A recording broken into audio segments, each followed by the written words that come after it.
buning nima xitoycha kiyim bo'lgan? 14 yil Xitoyda yashaganda o'rganib qolgan. Voy, obedga nima ovqat qilarkan-a?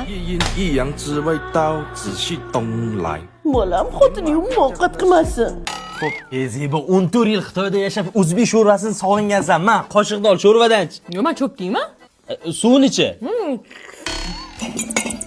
Xotin yana burchakda nima qilyapti? Bu yerda kalamushdan boshqa hech narsa yo'q-ku. Zebo! Xitoyda yashagan degani kalamushni ham yevoraveradi degani emas-ku. Lekin men yedim. Kelin, nimalar yeysiz? Qiziqdim-da.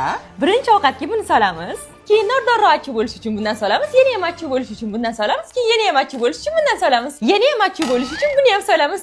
Oling. Ana, osh qilishni ham o'rgandingiz. Endi ustiga go'shtlarni soling-da, olib chiqing. Xap bo'ladi. Marhamat, osh bo'lsin. Abi ham go'sht-ku. Mana kelin bo'lar ekan-ku, krevetka, haligi 8 oyoq qilmasdan mana shunaqa go'shtlarda pishirib bersangiz. Qo'shni, mushugimni ko'rmadinglarmi? Topolmayapman. Sog'inib qoldim-da. Sog'insiz ertaroq yemaysizmi? Hozir yeb tugatding.